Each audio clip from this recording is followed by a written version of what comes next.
আসসালামু আলাইকুম ওয়া রাহমাতুল্লাহ। 8 মিনিট মাদ্রাসার পক্ষ থেকে আপনাকে স্বাগত। আজ আমরা আলোচনা করব আজ রমজানের দ্বিতীয় সেহরি। দোয়াটি 3 বার পড়ুন। আসমান থেকে রিজিক আসবে, ধন সম্পদ বেড়ে যাবে, জীবনের সকল গুনাহ মাফ হয়। দয়া করে সম্পূর্ণ ভিডিওটি দেখবেন। মুসলমানদের কাছে রমজান সবচেয়ে পবিত্র মাস। এই মাসে আল্লাহ তাআলার বান্দা দোয়া কবুল করেন। রাসূলুল্লাহ সাল্লাল্লাহু আলাইহি সাল্লাম বলেন, 3 ব্যক্তির দোয়া বাতিল করা হয় না।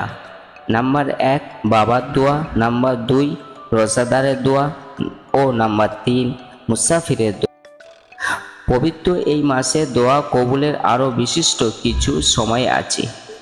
সেগুলো অন্যতম হলো রাতের শেষ তৃতীয় অংশ, সেহরির সময়। রাতে এই অংশে দোয়া ইবাদত আল্লাহর কাছে পছন্দনীয়। তার নৈকট্য লাভের এই সময়ে দোয়া বেশ ফলসম। পবিত্র কোরআনে এই সময়ে দোয়ার প্রশংসা করে বলা হয়েছে, তারা ধৈর্যশীল, সত্যবাদী, অনুগত এবং শেষ রাতে ক্ষমা প্রার্থনাকারী। সূরা আল ইমরান 17 নম্বর আয়াত।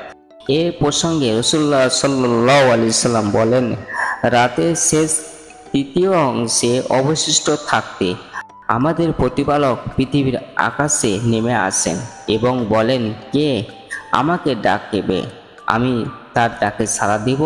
কে আমার কাছে চাইবে, আমি তাকে দান করব।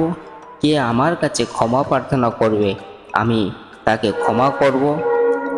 সুবহানাল্লাহ সুবহানাল্লাহ। বুখারী শরীফ 1145 নম্বর হাদিস।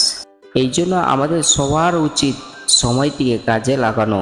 সেহরিতে যেহেতু উঠতে হয়, তাই এই সময় তাহাজ্জুদের নামাজ পড়ে আল্লাহর কাছে দোয়া করে মনে কথাগুলো বললে আশা করি তিনি আমাদের ফেরাবেন না।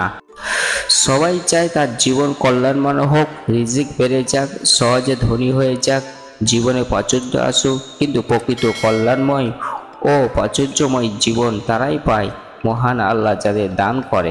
ইস্তেগফার পাঠের বান্দার অভাব মোচন হয়, পাপাচার ক্ষমা করা হয়, সন্তান সন্ততির অভাব যেমন থাকে না, তেমনি রিজিকে আসে পরিপূর্ণ বরকত। অভাব মুক্ত থাকতে পবিত্র কোরআনে বেশি বেশি ইস্তেগফার পাঠের নির্দেশ দেওয়া হয়েছে, যার ফলে মহান আল্লাহ মানুষকে উত্তম রিজিক সহ অসংখ্য নিয়ামতে ধন্য করবেন বলে জানিয়েছেন। মহান আল্লাহ বলেন, অতঃপর বলেছি, তোমরা তোমাদের পালনকর্তার কাছে ক্ষমা প্রার্থনা করো, তিনি অত্যন্ত ক্ষমাশীল। তিনি তোমাদের উপর অজস্র বৃষ্টিধারা ছেড়ে দিবেন, তোমাদের ধন সম্পদ ও সন্তান সন্ততি বাড়িয়ে দিবেন, তোমাদের জন্য উত্থান স্থাপন করবেন এবং তোমাদের জন্য নদী নালা প্রবাহিত করবেন। সূরা নূহ আয়াত নম্বর 10 থেকে 12।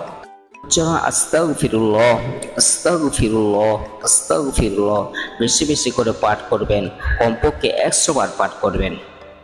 আরেকটা দোয়া হচ্ছে, আল্লাহুম্মা ইন্নী আউযু বিকা মিনাল কুফরি ওয়াল ফাকরি, আল্লাহুম্মা ইন্নী আউযু বিকা মিন আযাবিল কবরি, লা ইলাহা ইল্লা আনতা। আবু দাউদ শরীফের হাদিস।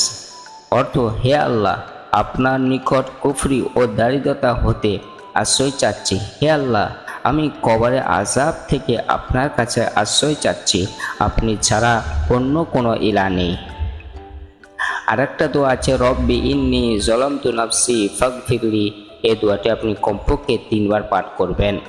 এর অর্থ, হে আমার রব, নিশ্চয় আমি আমার নফসের প্রতি জুলুম করেছি, সুতরাং আপনি আমাকে ক্ষমা করে দিন।